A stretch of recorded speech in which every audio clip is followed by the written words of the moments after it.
Gohana Rohtak road स्थित रुखी गांव आजकल राजनीतिक माहौल में रंगा है। यहाँ के चौक चौराहों पर आजकल यही चर्चाएं चल रही हैं कि अगला सरपंच कैसा हो जो उनकी दिक्कतों को दूर कर सके। हालांकि अब की बार रुखी की सीट महिला आरक्षित है, जिससे यहाँ पर पढ़ी लिखी महिलाएं चुनाव मैदान में उतर अपना दावा ठोक रही हैं। हालांकि यहाँ गांव में सर्वसम्मति से सरपंच चुने जाने की चर्चाएं जोरों पर दिखी, जिसमें मीना पत्नी राजमल का नाम ज्यादा चर्चा में पाया गया। शहीद सुखबीर के गांव रुखी में जगत महान न्यूज की टीम ने जमीनी हकीकत को समझते हुए आम ग्रामीणों से भी उनकी मन की बात जानने का प्रयास किया। गंभीर समस्या हमारे पानी की समस्या बहुत बड़ी है जी, पीने के पानी की और गंदे पानी की निकासी का यूँ भी बहुत बुरा हाल है। मतलब ये नाले रद्द हुए पड़े हैं, जो नाले बनाए थे सरकार ने, उसके बाद में इनकी सफाई नहीं हुई है, बंद हुए पड़े जी। पानी बाहर नहीं निकल रहा, गंदी नलियों का पानी जो ना भरा खड़ा रहा गली। सर्वसम्मति हो जाए तो जी बहुत बढ़िया है, लेकिन लग नहीं रहा आपके ऐसा कि सर्वसम्मति हो जाएगी। हाँ, पानी की निकासी नहीं है मैडम जी, पाइपलाइन भी दबा रखी है। तो वो पता नहीं अच्छी तरह दबाई नहीं, क्या हुआ कैसे नहीं, उसमें से भी निकासी नहीं हो रही है। नाले बिल्कुल रुके हुए मैडम, इन नालों की सफाई हो जाए तो ये पानी की आगे निकासी हो जाए और इस प्रॉब्लम का हल निकल जाएगी। इस दौरान जगत महान न्यूज की टीम पहुंची सरपंच पद की प्रमुख दावेदार मीना धर्मपत्नी राजमल उर्फ मल्लू के यहाँ। सरपंच पद की दावेदार मीना के चुनाव प्रचार में होने के कारण हमारी टीम ने उनके पति राजमल उर्फ मल्लू से जाना कि वे पहली बार अपनी पत्नी को राजनीति में उतारकर गांव रुखी को कैसा बनाना चाहते हैं। नमस्कार दोस्तों, आप देख रहे हैं जगत महान न्यूज़ और मैं हूं आपके साथ तेजवीर सिंह। साथियों, जगत महान न्यूज़ की टीम लगातार आपको प्रदेश के गांव की ज़मीनी हकीकत से रूबरू करवा रही है। आज भी हमारी टीम पहुंची है रुखी गांव में। रुखी गांव की अगर बात करें तो यहां 1903 वोट हैं और सुखबीर सिंह यहां से शहीद भी हुए हैं देश के लिए। ये गाँव काफ़ी अच्छा गाँव है, लेकिन यहाँ पर सुविधाओं की बात अगर करें तो लगातार 1.5-2 साल से चुनाव ना होने से यहाँ की जो स्थिति काफ़ी ख़राब हो चुकी है। आज हमारे साथ मौजूद हैं मीना जो है कैंडिडेट है, उनके पति राजमल उर्फ मल्लू, जिनसे हम बात करेंगे कि मीना जी को वो चुनाव में उतार रहे हैं अपनी धर्मपत्नी को। वो पढ़ी लिखी महिला हैं और वो किस प्रकार से गांव का विकास करेंगी और क्या इनका विज़न है। देखते हैं कि एक के साथ 1-2 सरपंच अब की बार गाँव को मिलने वाले हैं। तो राजमल जी क्या सोचते हैं गाँव के बारे में और क्या करवाना चाहेंगे गाँव के विकास के लिए। राजमल जी, सबसे पहले तो आपका स्वागत। नमस्कार जी। राजमल जी, मैं आपसे जानना चाहता हूं कि आप गांव में किस तरह के विकास कार्य करवाना चाहते हैं अपनी धर्मपत्नी मीना के माध्यम से। पहले तो गांव को नमस्कार जी। हम ये सोच रहे हैं सबसे पहले तो मीठा पानी का प्रबंध हो गाँव में जी। कैसे भी होगा हम कोशिश करेंगे पूरी जी, पूरा जोर लगा के जी। फिर पानी के निकासी की करेंगे जी। एक गार्डन बनवाएंगे जी, बैंक्वेट हॉल जी। यानी कि आपके गांव में ऐसी कोई चौपाल वगैरह की स्थिति मतलब हैं तो, लेकिन आप उससे बेहतर करना चाहते हो गार्डन? हम उससे बेहतर करना चाहते हैं, हाँ, जो कि शादी हो अदर गांव को फायदा हो जी। गांव में मेडिकल सुविधा 24 घंटे की करना चाहेंगे जी।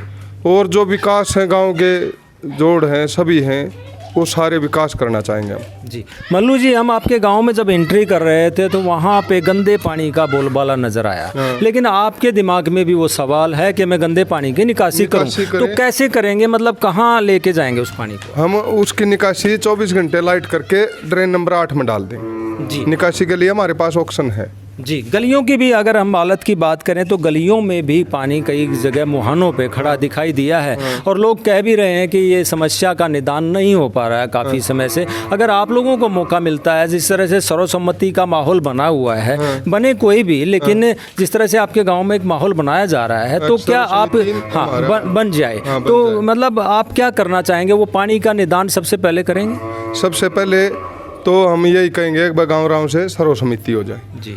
चलो वो ठीक है, जैसा भी है 2 पाने हमारा आगे, एक पाने में वो अलग अलग खड़े, लेकिन फिर बनने के बाद जो भी होगी समस्या का कोई भी ऐसा नहीं छोड़ेंगे कि गाँव नाराज हो हमसे जी। बहुत अच्छी पहल आप लोगों की तरफ से की जा रही है कि गांव में सर्वसम्मति बन जाए और उससे भाईचारा भी बढ़ता है और खर्चा भी बढ़ता है, सरकार बजट भी देती है। तो अगर आप लोगों को जैसे सर्वसम्मति बनती है तो 11 लाख रुपए कुछ एक्स्ट्रा सरकार भी देगी, तो आप जो खर्च आप करने वाले थे वो गाँव के विकास के लिए लगाओगे? गाँव के विकास के लिए लगाएंगे जी, जरूर। अपने घर से और लगाएंगे इतना ही जी जितना गवर्नमेंट देगी 11 लाख 11 अपने घर से भी लगा देंगे। जी जी जी मल्लू जी, बहुत अच्छी बात है, आपकी सोच अच्छी है। लेकिन अगर मैं युवा, मेरे साथ आपके साथ भी खड़े हैं, और युवाओं से अगर हमने बात की तो गांव में जब युवा शहर में पढ़ने के लिए जाते हैं लाइब्रेरी में, तो आपके गांव की अगर व्यवस्था की बात करें तो गांव में पढ़ने के लिए कोई व्यवस्था ऐसी करनी चाहेंगे आप? गाँव में ज़रूर करेंगे जी, जी ज़रूर करेंगे। अगर ये शहर में इतनी दूर बच्चे पढ़ने जावें परेशान हो, वो यहीं पर करेंगे व्यवस्था। जी जी बिल्कुल ठीक कह रहे हैं आप। असुरक्षित लगते हैं कि भाई शहर में आने जाने में थोड़ी दिक्कतें होती हैं, और वहाँ पे कोई दुर्घटना भी हो सकती है, तो बच्चों को अगर ज़्यादा समय यहीं पढ़ने को मिल जाए तो अच्छी बात है। लेकिन अगर मैं बात करूँ बुजुर्गों की, एक तबका है बुजुर्गों का, उसके बारे में भी मैं आपसे ज़रूर पूछना चाहूँगा। और अब की बार जब आप जाओ लोगों के बीच में तो उनकी सुनना भी ज़रूर। बुजुर्गों की पेंशन कट जाती है। पिछली बार एक बारात भी निकाली गई बुजुर्गों के द्वारा पेंशन बनवाने के लिए। अगर आपको मौका मिलता तो बुजुर्गों के लिए क्या करो? देखो जी, हम तो सबसे पहले तो बुजुर्ग को ही दे रहे हैं, सबसे ऊपर हमने बुजुर्ग का ही पोस्टर लगा रखा, अपना नहीं लगा। दूसरी बात, बुजुर्ग सबसे बड़े, हमारा सब कुछ उन्हीं पे है। तीसरी बात, बुजुर्गों की पेंशन कट रही है, उसको बनवाएंगे।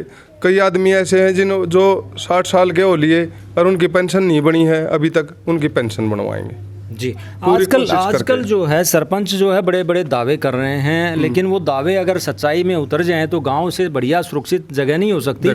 तो सुरक्षा के मामले में आप क्या करना चाहेंगे? सीसीटीवी कैमरे वगैरह लगा के, या कोई और कार्य आप करना चाहेंगे? देखो, हम तो गांव को पता है, पूरे गांव को, अगर ये झूठ नहीं बोलते जी। हम दावे पर खरा उतरेंगे, चाहे अपने घर से करना पड़ो जी। गवर्नमेंट नहीं देती तो वो अपने घर से हम कोशिश करेंगे, बच्चों की दायरा बढ़ाएंगे।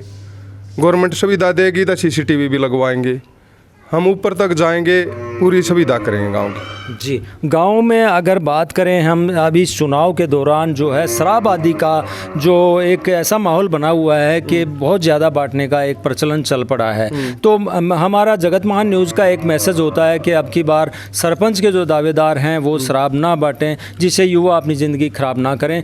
तो आपकी तरफ से क्या सोचना है इस बारे में? कल एसपी साहब, डीएसपी साहब, SHO साहब आ रहे थे स्कूल में, हमने उनको भी कही थी जी यहाँ गश्त बढ़ाओ, ये ज़्यादा दिक्कत हो रही है गांव में। जी, हमने सुरक्षा के लिए पूरा बोला था उनको, आगे से हम बने तब पूरी सुरक्षा करेंगे। जी, तो आप अपने गांव की जनता को क्या कहना चाहेंगे, क्या अपील करना चाहेंगे आने वाली 12 तारीख के लिए कि भाई वो आपकी धर्मपत्नी मीना को वोट दें, या फिर सर्वसम्मति बनती है तो बहुत अच्छी बात है, वो पहले ही हो जाएगी? पहले तो हम सर्वसम्मति कहेंगे जी, नहीं तो फिर वो तो है ही जो भी है। जी, इलेक्शन तो लड़ेंगे, गांव से अपील करेंगे, कुछ गांव का भी भला हो जाए। जी, हम थोड़ा बन रहा, गांव बन रहा, गांव बन रहा है। ये थे राजमल मल्लू जो कह रहे हैं कि गांव बन रहा है। गांव अगर सर्वसम्मति बनवा देता है तो गांव का ही पंचायत होगी, गांव के ही लोग सरपंच बनेंगे, और हम पूरी तरीके से गांव का विकास करवाएंगे। जिस तरह से इन्होंने सबसे पहले गंदे पानी की बात उठाई, और वास्तव में इस गांव में गंदे पानी की जो स्थिति है वो वाकई दयनीय है। और बाकी इन्होंने युवाओं की बात की, युवाओं के लिए ये लाइब्रेरी बनाने की बात करते हैं, सुरक्षा के लिए चौक चौराहों पर ये कैमरे लगाने की बात कर रहे हैं, और गाँव में गाँव की जो बेटियां हैं उनकी शादियां अच्छे से माहौल में हो सकें तो इसके लिए गार्डन भी बनाने की ये बात कर रहे हैं। बहुत सारे वादे कर रहे हैं, बहुत सारी बातें कर रहे हैं राजमल जी। देखते हैं अगर इनको सर्वसम्मति मिलती है, अगर ये सरपंच चुने जाती है इनकी धर्मपत्नी मीना जी, तो ये अपने वादों पर कितना खरा उतरते हैं। जगत महान न्यूज़ से रुखी गाँव से सारिका नरवाल के साथ तेजवीर सिंह, नमस्कार।